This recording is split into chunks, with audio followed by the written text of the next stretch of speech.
So, there's been some speculation that the 32-year-old wide receiver in Julio Jones is going to be traded from the Atlanta Falcons. And one of the teams that are brought up quite a bit in this talk is the Indianapolis Colts. Now, a lot of people, who wouldn't want Julio Jones? Who wouldn't?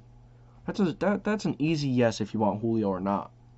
But the big question is, at what price will he come at? And then you have a lot of young guys that you're developing that have a lot of potential. And then he is going to be quite expensive for the next few years. And he does have a contract that is open for the next few years. So, if you ask me as a Colts fan, do I want Julio Jones? I will answer that right after this. And I do thank you for joining the JDW Sports Talk Show. If you do end up enjoying this video, if you like videos like this, make sure to hit the subscribe and like button. So let's get right back into it. Do I think Julio Jones should become an Indianapolis Colts? Yes. I do want him. I want him.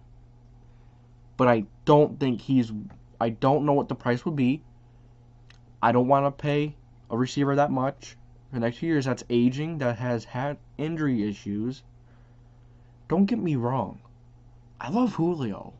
Who doesn't want Julio, and who doesn't want Julio Jones? One of the best receivers in the game.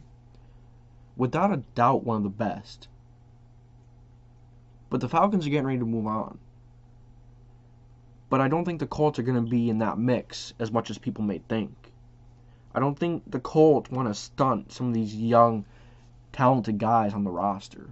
I think we have enough competition ourselves in the wide receiver group. Go to Michael Pittman Jr.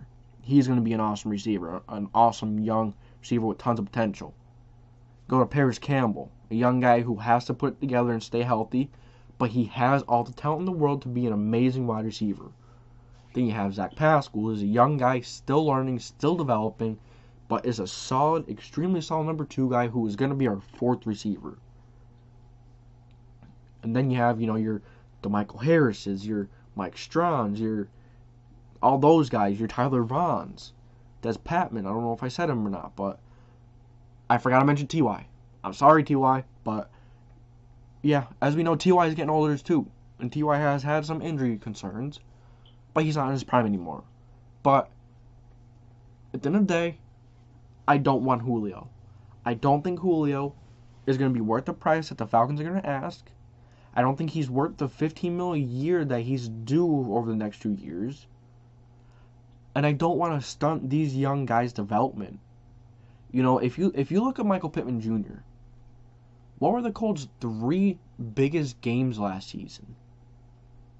The Colts' 3 biggest games were arguably the Thursday night Tennessee game, the Green Bay Packers game, and the Buffalo Bills game. What were Michael Pittman's 3 biggest games, 3 best games? The Thursday night Tennessee game where he broke out, the Green Bay Packers game where he scored his first touchdown, and the Buffalo Bills game where he really took over and showed that he can be that true number 1 when it matters most. In playoff time, he showed that he's not scared to step up. The brighter the lights, the brighter he's going to shine. He's not going to be blinded by those bright lights. He's not scared of those bright lights. That's where he thrives. And we want a guy like that. And then you have your Paris Campbell, coming from Ohio State. One of the fastest receivers coming out of that draft. One of the most dynamic receivers coming out of that draft. If he could put it together and stay healthy, he's going to be a top 15 receiver. Okay, maybe top 15 is pushing it. But you get what I mean. He has the talent to be an amazing receiver for the Indianapolis Colts. And then you go to T.Y., the vet. Has been there for quite some time. He is getting older. He is losing his legs a little bit. But nonetheless, he is an extremely solid veteran who will come in and make some big plays on some big downs. Who will come in and score some touchdowns. Who will get some yards. Don't underestimate T.Y. No matter how old he gets. He is a ghost for a reason. Then you have Zach Pascal, who is a really solid number 2. But he's going to be our number 4, number 3 heading into next year. Depending on how much they want to play T.Y. and Zach. And then you have our other guys. And Tyler Vaughn, who is on an extremely, extremely talented young guy. And then you have Mike Strawn, who is another extremely talented young guy who I'm surprised fell this far.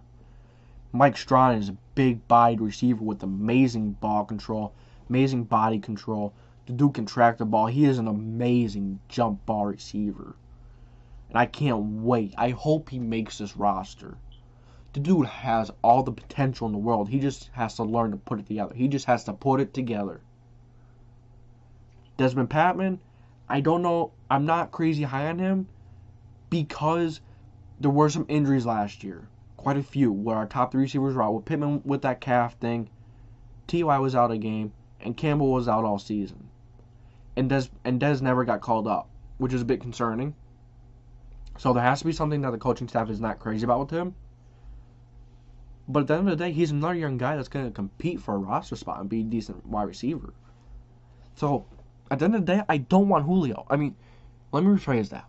I want Julio. I love Julio. But he's not the right choice. He's not the right move, in my opinion, for the Indianapolis Colts. We have young guys who are ready to step up. We have guys who are ready to step up and be big game changers. Why go out and trade future draft capital, future second-round pick, for a guy in Julio Jones, who is getting older, who is getting injury-prone? Don't get me wrong, I love Julio. I'm not trying to bash on Julio. It's just, I think it's in the Colts' best interest to stay away from Julio. Because then you have to pay him that, because, he's due like 50-some at least every year for the next 2 or 3 years of his contract. I don't think that's worth it. I think the pros I think the cons outweigh the pros for trading for Julio Jones. I don't want Julio. I keep saying that the wrong way, but you guys know what I mean. So that's going to be it for this episode. Do you guys want Julio Jones? How would you guys feel if the Colts trade for Julio Jones? Obviously, I'd love it. But I think it's in the best. I think it's in the best interest that the Colts stick with what they have. So that's it for this episode. If you did enjoy, make sure to leave a like and subscribe. Make sure to turn that bell button if you do like my content. If not, okay. That's it for this video. So as always, I will catch you guys next time.